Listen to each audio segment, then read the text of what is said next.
최병식 TV입니다. 황선이 살해한 3년 어떻게 사는가. 강주대학교 국제회 의장이 와 있습니다. 들어가 봅시다. 좀 늦었습니다. 30분인데.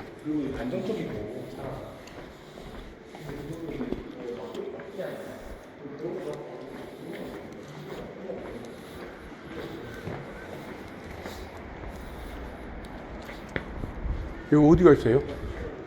토크쇼 하는데 어디예요? 여기요. 아유.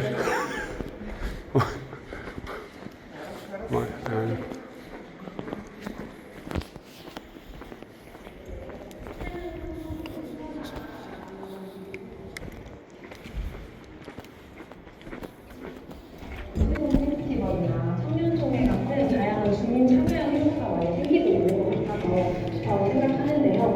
특히 청년들이 직접 지역의 정책들을 제안하고 주민들이 투표하는 시간들을 가질 수 있는 게 많이 좋아진 것 같습니다. 지금 지역을 떠나고 있는 청년들이 굉장히 많이 있는데요. 아무래도 그 원인은 일자리 때문이라고 생각합니다.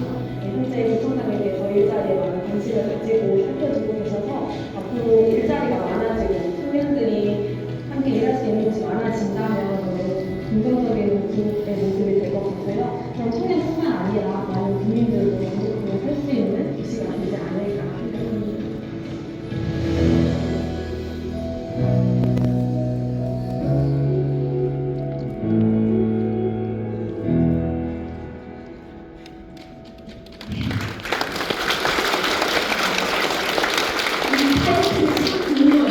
같이 만든 변화, 함께 웃는 시민. 영상 속에 있는 여러분들 제가 이렇게 보니까 저분 아까 여기 앉아 계신 분인데 하는 분들 몇 분 찾아뵀는데 같이 웃는다는 건 정말 행복한 것 같고요. 도시가 행복한 도시가 되려면 몇 가지 요인이 있는데 축제가 살아있거나 그리고 대화가 살아있는 도시가 행복한 도시라고 합니다. 지난 3년 경상도는 그런 도시였던 것 같은 거로 제가 영상으로 이렇게 보였는데 여러분 생각은 어떠세요?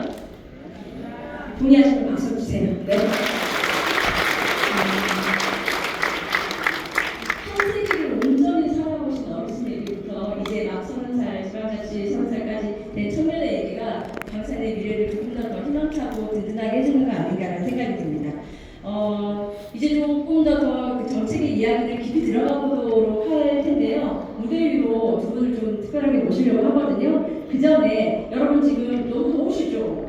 네, 저는 이 조명까지 받아가지고 더워서 너무 보고 싶어요. 근데 못 보고 있어서 이거 리플릿 한번 들어보시겠어요? 네. 제가 아까 리플릿에는 세 가지 기능이 있다고 그랬잖아요. 네, 첫 번째가 너무 더워서 이렇게 사실 종이에서 나는 바람이 되게 시원한 바람이에요. 그래서 우리나라 화축선, 한지 이런 게 되게 좋은 것 같아요. 두 번째는 여기 뒤에 보면은 우리 광산 이야기하고 오픈 채팅방 들어오시는데 굉장히 너무 반가워가지고 오픈 채팅방 못 들어오시고 얘기하시는 분들이 많으시더라고요. 여기 한번 보시고 채팅방 들어오시면 되겠습니다. 참여 코드는 지방자치 30년, 민선 8기 3주년 해서 3083 참여 코드로 아무나 못 들어줘요. 그 비밀번호 우리끼리 아무 이렇게 누르신 분들만 들어올 수 있습니다. 네, 그렇게 들어오시면 지금 초대하는 이 두 분과 얘기하는 동안에 나 이거 조금 더 궁금한데 이거 좀 물어보고 싶은데 나 이거 좀 자랑하고 싶어 이런 것들 좀 남겨주시면 되겠습니다. 두 분 한번 모셔보도록 하겠습니다. 지금까지 광산구 지난 3년을 시민과 함께 누구보다 더 현장에서 애써주신 분들인데요. 이 광산구의 의미 있는 변화는 어떻게 시작이 됐고 또 어떻게 만들어지고 있는지를 조금 더 깊이 들어보도록 하겠습니다.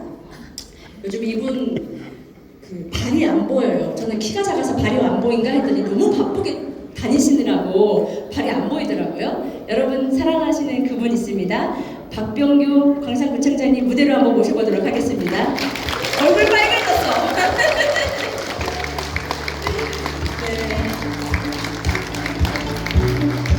다리 길게 보이려고 천천히 걸어오고 그리고 한 분 더 모셔보도록 하겠습니다. 함께 청장님과 말씀 나눠주실 분은 광산구 정책 기획관으로 활동하고 계시는 김재철 박사님 모셔보도록 하겠습니다.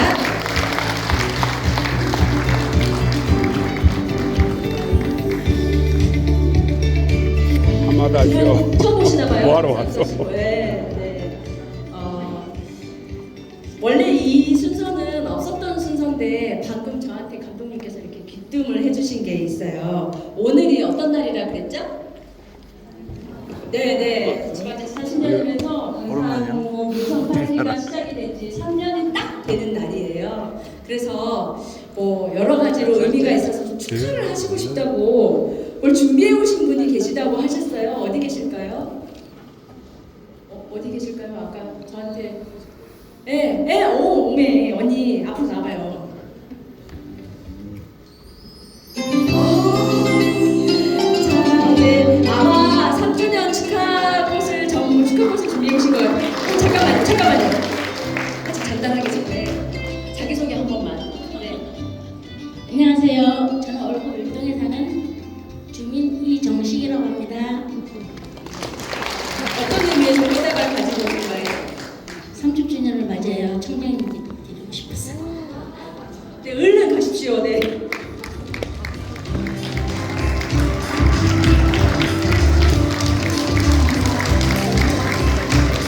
잠깐만요. 다시 올라오게 할 테니까 사진 한 번만 찍어주시면 안 돼요? 네.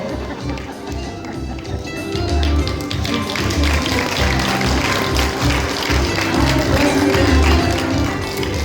떨려가지고 목소리가 막 떨리셨어. 이정식님. 네, 제가 여러 자리에서 뵀었는데 오늘은 더 소녀 같으셨습니다. 꽃보다 선생님이 더 예뻐요. 네, 고맙습니다. 이제 조금 더 본격적으로 토크쇼 진행할 텐데 이번 토크쇼는 제가 진행 안 하고 마이크를 김진철 박사님께 연결을 좀 해보도록 합니다. 네, 마이크 테스트 한번 해보실까요? 예, 들리세요? 네. 분위기가 너무 좋습니다. 행사장 분위기도 너무 좋고 광산구청은 어떤 행사를 할 때 너무 세련되게 이렇게 분위기를 잘 꾸미시더라고요. 그래서 회의할 때마다 저도 많이 놀래고 그렇습니다. 무슨 말부터 시작할까 생각을 해봤는데 이런 자리를 하면 제가 꼭 확인하고 싶은 그 충동감이 느껴지는 게 있어요. 한번 확인해도 될까요? 네. 확인 한번 해도 될까요? 네. 총장님한테 질문을 하려고 온 것은 아니고 우리 시민들에게 질문을 하고 싶었거든요. 확인하고 싶은 게 그 박병규 총장님 일 잘하세요? 네. 소리가 적은데 잘 뽑았어요? 네. 영상에서 보니까 정말 많은 일을 하신 것 같은데 이 일은 아마 광산 시민들이 하신 것이라고 저는 생각합니다. 광산구청 공직자들과 함께 하셨다고 보고 서로를 위해서 그런 의미에서 박수부터 치고 시작을 하시면 좋을 것 같습니다.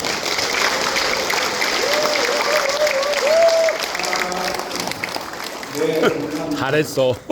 오늘이 이제 우리 손으로 자치단체장을 선출하는 구청장을 선출한 30년 되는 날이거든요.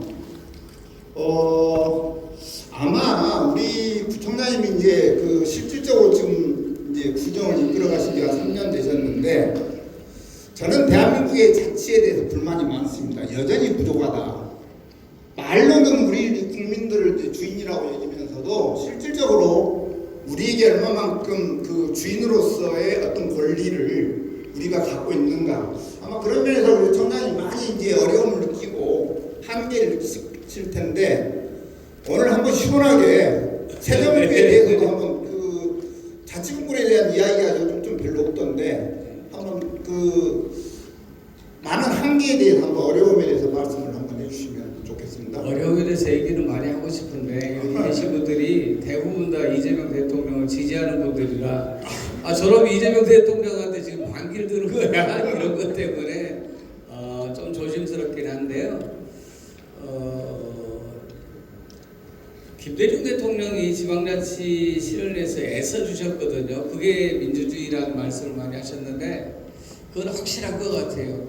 지방자치가 강하면 민주주의에 가까워지는 거고 지방자치가 약하면 그것은 독재에 가까워지는 거예요. 그러니까 이것은 여러분들이 이제 판단하시면 돼요. 그러면 이제 지방자치가 강해지려면 어떻게 돼야 되는 거냐? 분권이 돼야 되는 건데요. 분권이 되려면 세 가지 요소가 반드시 잘 갖춰져야 돼요. 첫 번째, 자주적이어야 돼요. 시민들이 자주적일 때 분권이 되는 거예요. 누가 시켜주는 게 아니고. 두 번째는 자립을 할 수가 있어야 돼요. 세 번째는 자치가 될 수 있어야 되는 거니까 이것은 뭐 대통령을 잘 뽑고 못 뽑고를 떠나서 우리 시민들이 분권에 대한 이해 또 실천이 어느 정도냐에 따라서 지방자치는 평가를 나는 겁니다.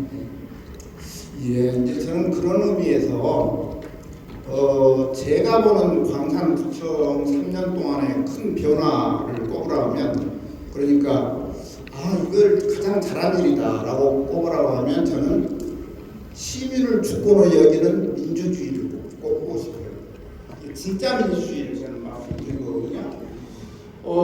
사실 작년 12월부터 우리가 너무 많은 말로 하시오. 대한민국에 정말 공부 잘하시는 분들, 정치인들, 정말 그 오피니언 리더라고 하는 이런 분들이 그동안에 입으로는 수없이 민주주의를 외쳤는데 실질적으로 그 민주주의에 대한 개념 또는 신념 또는 행동을 보면 너무 실망을 많이 했습니다. 그런 의미에서 광산구청이 저는 진짜 민주주의를 하고 있구나. 왜 그러냐 하면 우리가 구청장을 뽑았잖아요. 그럼 구청장은 대리인이거든요. 그럼 어떻게 해야 되냐면 모든 일을 할 때는 사실 우리한테 물어봐야 돼요. 내가 이런 일을 해도 되냐? 여러분들이 생각은 어떠냐?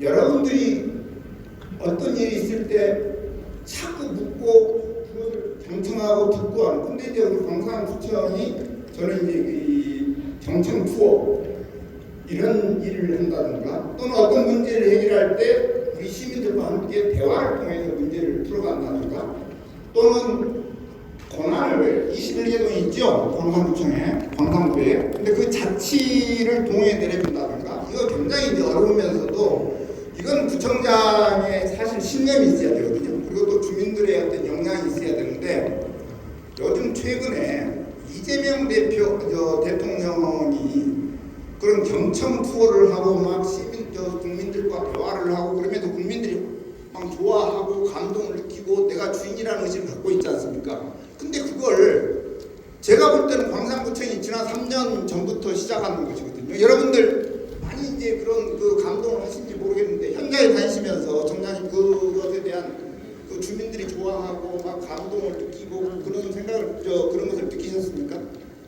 그렇죠. 그 이재명 대통령께서 하시는 거나 광산구에서 우리가 함께 시민들과 함께 하는 거나 같은 거예요. 이건 이제 시민 주권에 대한 문제인데요. 우리 대한민국의 큰 문제 중에 하나가 정치를 엘리트들이, 소수 엘리트들이 지금 독점하고 있는 것이 가장 큰 문제거든요. 아까도 이 영상에 보니까 그 헌법이 나오더라고요. 헌법. 그렇죠. 모든 권력은 시민으로부터 국민으로부터 나오는 것이거든요. 그래서 이 권력이 시민에게 있다라는 것들을 확인시키는 과정들이 사실은 이재명 그 대통령이 하고 있는, 글쎄 이름은 잘 모르겠는데 전에 선거 때는 보니까 뭐 경청 투어인가 뭐 이렇게 하시더라고요. 찾아가는 뭐 경청구청장실에 경청 투어나 보시고 아닙니까? 그렇죠. 예, 그런 걸 이제 하시던데 이게 민주주의의 이제 본질이기 때문에 국민 주권이라는 건 그런 점에서 이제 굉장히 이제 중요한 문제고요. 그다음에는 이제 이런 과정을 통해서 갈등을 평화적으로 해결을 할 수가 있어요. 왜냐하면 이런 과정이 없으면 거의 갈등이 폭력적인 방식으로 이렇게 발전을 하거든요. 그런데 시민과의 이제 소통을 통해서 갈등을 이제 평화적으로 해결할 수 있을 뿐만 아니라 또 이런 방식 해결책이 또 지속 가능하기 때문에 저는 뭐 이재명 대통령이 잘하고 계신다고 생각합니다. 근데 이제 청장님이 실질적으로 지금까지 제가 듣기로는 뭐 114회인가 15회인가 그 현장을 주로 다니시면서 주민들과 그 현장에서 직접 이렇게 대화를 통해서 문제를 풀어나가고 이제 그런 어떤 구청장실 운영하고 계시는데 혹시 뭐 시민들하고 그런 과정에서 그 어떤 다툼도 있고 그렇습니까? 그렇지 않습니까? 아무리 제가 정당성을 갖고 있더라도 다투면 제가 욕먹거든요. 그래서 다투지는 않고요. 때로는 뭐 법을 위반하거나 또는 현실에서 해결하기 어려운 이런 그 민원들도 이제 계세요. 근데 뭐 충분히 잘 들어준 것만으로도 그분들이 좀 응어리진 것들이 많이 풀어지기 때문에 일단 해결 요원은 이제 뒷선이고 일단 이제 잘 들어주려고 노력하고요. 대체적으로는 생활민원이 많기 때문에 저희가 시간이 약간 필요해서 그런지 상당히 많이 해결하고 있습니다. 지금 한 75% 정도, 74%, 75%가 해결되고 있으니까 해결을 잘하고 있다고 생각합니다. 실제로 그게 이제 어떤 그 해결될 어떤 그 사례랄까 그런 어떤 그 소개할 만한 게 있나요? 오늘 우리 저 시민들이 다 모였기 때문에 사실 시민들은 경청 구청장실을 통해서 뭐가 어떻게 달라지고 있나? 사실 많은 것들이 달라지고 있다라고 생각을 하는데 어떤 좋은 사례라도 하나 있으면 소개해 주시면. 사실은 이제 저희가 경청구청장실만 하는 게 아니라 구청장 직통 문자도 지금 하고 있고 또 뭐 동이나 또는 뭐 각종 행사에서 받은 민원들도 꽤 많아요. 근데 이제 그런 민원들을 가장 시민들이 중요하게 하는 것은 그 과정을 알려주는 걸 가장 중요하게 생각하는 것 같아요. 그러니까 우리가 이제 피드백이 없다, 공무원들은 이런 얘기들을 많이 들었는데 그걸 이제 친절하게 잘 해드리니까 그러는 거고, 제가 뭐 신호는 말씀드리기 어렵지만 정말로 그 장애를 가지고 계신 분이 어려운 상황에 닥쳤는데 구청장 직통 문자가 있다는 걸 알고 그 문자를 통해서 자신의 문제가 해결됨으로써 그분이 극단적인 선택을 몇 번 하려다가 그걸 통해서 해결돼 가지고 너무 좋다는 말씀을 이제 들었던 이제 기억이 있고요. 또 청소년들 같은 경우는 청소년만의 공간들을 필요로 하는데 다 뭐 아시겠지만 일단 그럴 만한 여유들이 별로 없으니까 그들의 뭐 요구나 주장들이 많이 묻혔는데 그런 과정을 통해서 해결했던 이런 사례들이 있습니다. 네. 이제 또 하나 제가 놀랬던 것은 사실 그 우리 시민을 주인으로 섬긴다라는 그 생각을 어떤 실천으로 옮기는 것은 바로 이제 구청장이 가지고 있는 권한을 사실 시민에게 돌려주는 거거든요. 그런 의미에서 광산구 21개 동의 그 이 동자치를 이제 강화하시고 있는 걸로 제가 알고 있는데, 그래서 동미래발전계획도 주민들이 스스로 대화를 통해서 자기들의 미래를 결정하고 또 실질적으로 그걸 실행에 옮기고 하는 것인데, 정말 이제 전국에서 처음 이렇게 이제 그거 하는 거 대단히 어렵다고 저는 생각을 하거든요. 그건 정말로 청장님의 의지가 굉장히 있어야 되고, 그 다음에는 또 우리 시민들의 자치 역량이 굉장히 높을 때 이제 가능한 건데, 그러다 보니까 이제 또 많은 사람들이 어떤 막 성과를 막 요구할 수도 있을 것 같아요. 그랬을 때 청장님이 좀 그 시민들에게 좀 하고 싶은 말씀이 있을 것 같은데, 실질적으로 또 그 어느 정도 그 뭐 보여주는 것이 있는지 이런 것도 또 좀 느끼시면 좀 같이 우리가 어떤 사고를 볼 때는 두 개의 기구가 좀 필요하다고 생각해. 도구가 필요하다. 하나는 망원경이 이제 필요하고요. 또 하나는 현미경이 필요하고, 그러니까 멀리 또 봐봐야 되는 거고 또 가까이 확대해서도 이제 봐봐야 되는 건데, 그냥 대부분의 사람들은 내가 그 정책을 또 그 이제 현상을 알려고 하기보다는 내가 아는 범위 내에서 또 내 이해관계 속에서 얘기하는 것들이 너무 많아요. 그러니까 그것이 어떻게 진행된지를 잘 모르니까 그냥 내 생각만을 반복해서 얘기를 많이 하는데, 제 입장에서 동미래발전 계획을 지금 수립하고 지금 실행하는 이제 단계까지 접어든 과정들을 본다면 우리 주민들이 정말로 놀라울 정도로 빨리 가고 있는 것이 걱정입니다. 진짜 지금 너무 빨리 가거든요. 이것은 어떤 점에서 굉장히 중요하냐면, 제가 아까 지방자치가 아주 강하면 그것은 민주주의에 가깝고 약하면 독재에 가깝다라고 말씀을 드렸는데, 지방자치는 대한민국 지방자치는 지금 어디까지 가 있냐면 자치구까지 가 있단 말이에요. 근데 이렇게 해서는 안 돼요. 동까지, 마을까지, 아파트까지 이렇게 다 가야 되는 거예요. 이게 진짜 지방자치고 진짜 민주주의라는 거죠. 그러니까 권한이나 예산이 그쪽까지 갔을 때 진짜 민주주의가 우리 어떤 일상 속에서 구현되는 것이지, 지금처럼 중앙이 큰 힘을 가지고 있어서는 안 돼요. 예를 든다면 이런 거예요. 지난번에 대통령이 오셨을 때 광주시장과 도지사가 뭐 역할을 못했다 해서 부정적인 또 비판적인 이런 말씀들을 하시는 걸 제가 많이 들었어요. 근데 저는 다른 시각으로 봅니다. 이것은 그분들을 위한 이제 변명이 아니라 누가 얘기하고 그러니까 누가 요청하고 누가 들어주고 이런 관계는 예전에